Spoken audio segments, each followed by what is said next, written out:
she screamed. You have no vision, no ambition. At my birthday dinner in front of her rich friend. So I calmly dialed her landlord and watched her smile disappear before dessert was even served. Birthdays used to make me anxious. Not because of age or getting older, but because I hate being the center of attention. I'm the kind of guy who'd rather stay behind the scenes, making sure everyone else is comfortable. So when my girlfriend, Rachel, insisted on planning a small dinner for my 31st birthday, I agreed, reluctantly. She said it would be intimate, just a few close friends, nothing crazy. When we walked into the restaurant, though, it was clear she'd meant something else entirely. The place was a high-end rooftop bar with gold-rimmed glasses, servers in tuxedos, and the kind of prices that made my palms sweat. And sitting at the head of the table wasn't a close friend. It was Ethan, her so-called business mentor. The guy looked like he stepped straight out of a luxury ad. Sharp suit, Rolex, perfect smile. He stood up to hug Rachel, not me. Happy birthday, man, he said casually, barely looking at me. Rachel told me all about you. Something in his tone didn't sit right. Dinner started awkwardly. Ethan and Rachel did most of the talking. Stories about networking, future plans, and vision. Every time I tried to join in, Ethan would steer the conversation away, smirking like he knew something I didn't. At one point, Rachel laughed a little too loudly at one of his jokes and touched his arm. Maybe it was innocent, maybe not, but my stomach turned. Halfway through the meal, she suddenly turned to me and said, You know, babe, you could really learn something from Ethan. He's built 3 startups already. I tried to stay polite. That's great. I'm happy for him. But she wasn't done. I mean, you're comfortable, she said, waving her fork like she was critiquing a painting. But you don't dream big. You manage properties for other people. That's fine, I guess. But don't you ever want more? The table went silent. Even Ethan looked a bit uncomfortable. I just sat there, trying not to show anything. I like what I do, I said quietly. It's stable. I help people find homes. That's when she scoffed, loud enough for the nearby table to glance over. You have no vision, no ambition, she snapped. You're happy being average. That's why you'll never get anywhere. It was like a bucket of ice water dumped over me. I looked around the table, her friends, Ethan, the waiter who froze mid-step. And then something clicked. See, Rachel didn't know everything about what I do. She knew I worked in property management, but she never asked for details. In truth, I wasn't just managing units. I was the operations director for a private real estate group that owned several apartment complexes across the city. We handled everything, from leasing to maintenance to landlord partnerships. And one of those partnerships was her building. I even had her landlord's number saved in my phone. I don't remember what I said next, but I do remember the silence after it. Something along the lines of, You know, Rachel, you're right. Maybe I should start aiming higher. Then, calmly, I took out my phone, unlocked it, and started scrolling through my contacts. Ethan frowned. Everything okay? Yeah, I said, tapping on a name. Just thinking it's time for a little career growth. Rachel laughed nervously. Oh, don't be dramatic. It's your birthday. But when I pressed the call button and said, Hey, Mark, quick question about one of your tenants. Her face went white. Everyone froze. The only sound was the soft hum of the restaurant's background jazz and the faint tremor in Rachel's voice when she whispered, What are you doing? I smiled politely and leaned back in my chair. Just confirming something, I said. And the look on her face, that mix of panic, confusion, and sudden realization, was absolutely priceless. Mark, her landlord, picked up on the second ring. He's a good guy. Mid-40s, practical, doesn't waste words. We'd worked together for years managing a few of his buildings. Hey man, he said cheerfully. What's up? I smiled, keeping my tone casual. Quick one, Mark. You've got a tenant at 24 Westfield, Rachel H., right? I could feel Rachel's eyes burning into the side of my face. She whispered, Hang up. Please hang up. Mark replied, Yeah, that's one of mine. Why, everything okay? I stirred my drink slowly. She's here with me. Just wanted to confirm her rent's been coming through fine. There was a short pause. Actually, Mark said, she's been late twice this year. I've been meaning to talk to her about that. Why is she there? I looked straight at Rachel. Her lips parted slightly, eyes wide, a mixture of fear and rage. She's sitting right across from me, I said evenly. She's telling me I have no ambition. Just wanted to check if she's been keeping up on her responsibilities. There was an awkward chuckle from Mark. Well, I guess not entirely, he said. Tell her I'll be in touch Monday.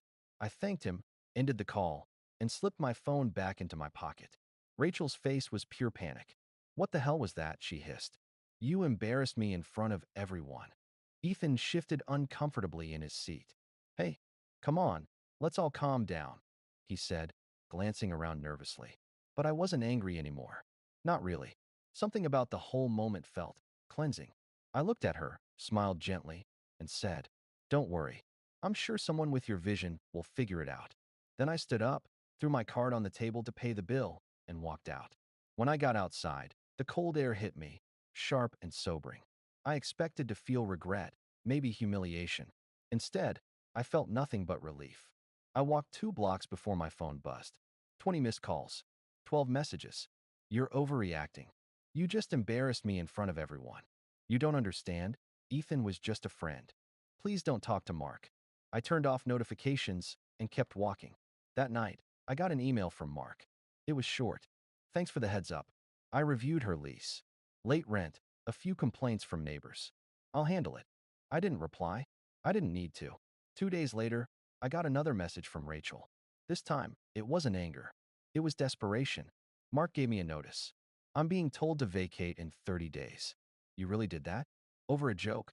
I stared at the screen for a long time. It wasn't a joke. It was the final straw in a long line of quiet disrespect, snide comments, subtle belittling, jokes about money, ambition, my supposed lack of status. I let it slide for months, maybe even years. But standing up for myself, calmly, without shouting, without name-calling, was the moment I finally understood how much I'd been tolerating. The funny part? Rachel didn't even realize how connected the world really is.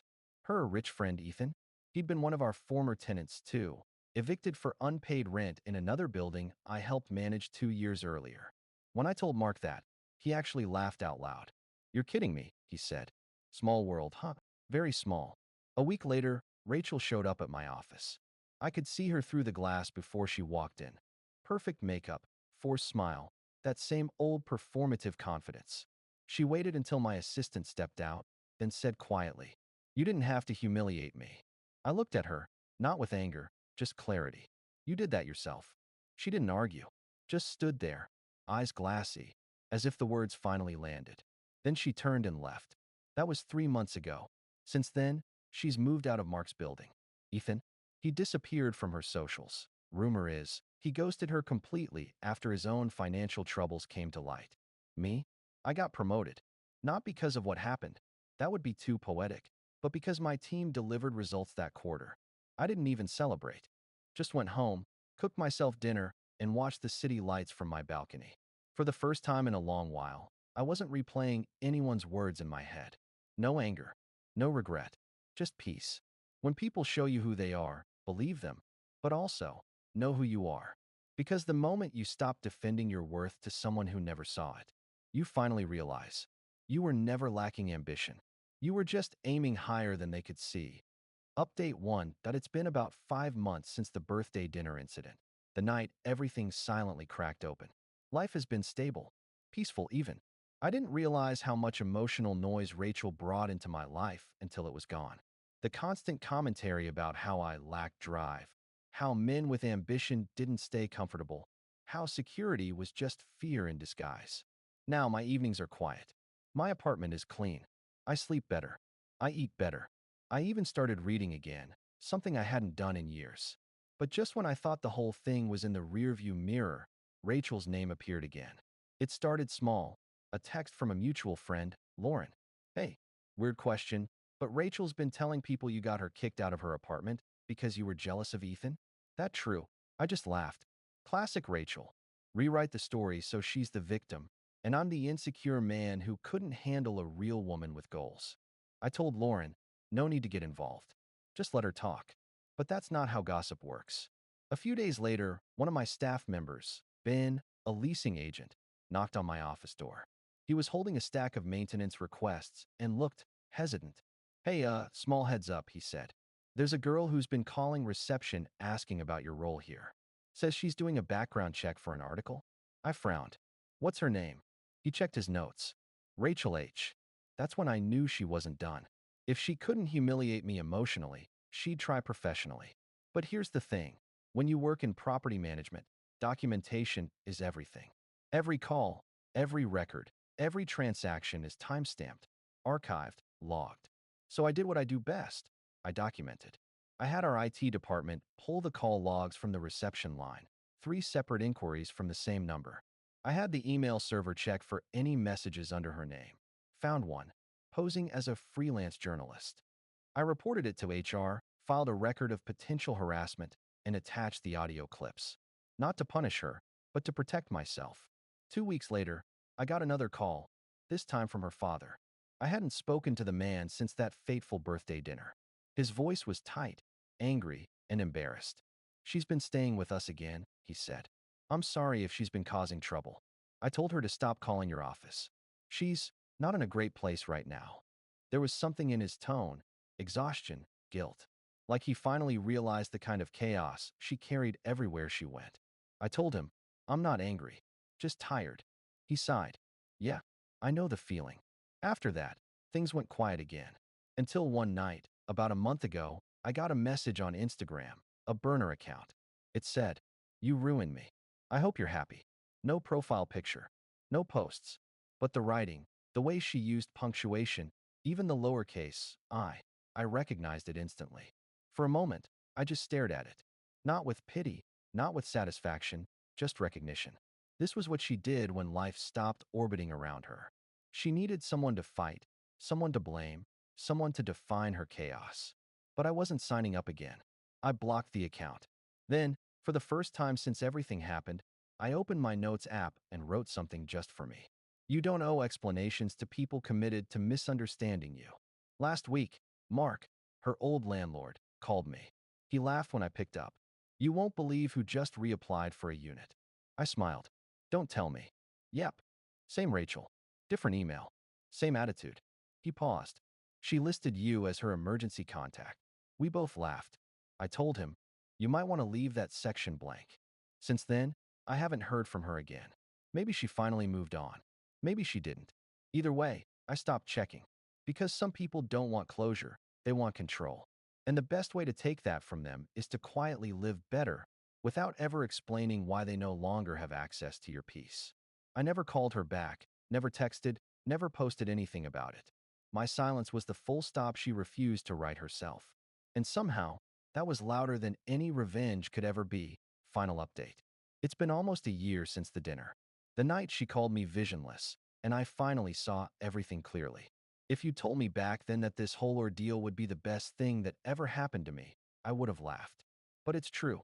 I didn't just lose a relationship. I lost the need to prove myself to people who'd already made up their minds. Work's been good. The promotion turned permanent, and now I oversee multiple properties across the state. The team doubled in size, and so did my workload, but I don't mind. There's something deeply satisfying about walking into a building you helped restore, knowing families are living there because of the systems you built. It's quiet success. No champagne, no rooftop celebrations, no look at me. Just quiet. Steady. Real. A few months ago, I ran into Lauren again, the mutual friend who'd warned me about Rachel's gossip. We caught up over coffee. Apparently, Rachel moved to another city. She tried working in PR, then marketing, then real estate. Each job lasted a few months. She keeps talking about how everyone uses her, Lauren said with a sigh. I think she still doesn't get that sometimes. You're the problem. I didn't say anything, just nodded. There was a time when hearing her name would make my pulse spike. Now it's just background noise, like a radio station you stop listening to. I'm seeing someone new. Her name's Clara. She's nothing like Rachel, and I don't mean that as a comparison, but a contrast. She's grounded, subtle. She listens. When we talk, I don't feel like I'm being measured. She doesn't ask how much I make, or what I plan to do in 5 years, or how I define ambition. She just asks if I've eaten, if I'm sleeping enough, if I want to go hiking this weekend. And somehow, that simplicity feels like luxury. Last month, on my birthday, she made dinner for me at home, just the two of us. No suits, no audience, no hidden agendas. When she handed me a slice of cake with a single candle in it, I actually laughed. Make a wish, she said. I told her, I already did. A year ago. Because that night, when Rachel humiliated me in front of her rich friend, I didn't wish for revenge. I wished for peace. And I got it. I still keep Rachel's final message in a hidden folder. Not because I'm holding on to it, but because it reminds me how close I came to losing myself trying to impress someone who never really saw me. It's a strange kind of gratitude, the kind that hurts a little, but it's real. Sometimes, the people who break you aren't villains. They're just mirrors showing you how little of yourself you were keeping. If there's one thing I've learned, it's this. You don't need to scream, threaten, or destroy someone to reclaim your dignity. Sometimes, you just need to quietly close the door, rebuild your walls, and let silence do the heavy lifting.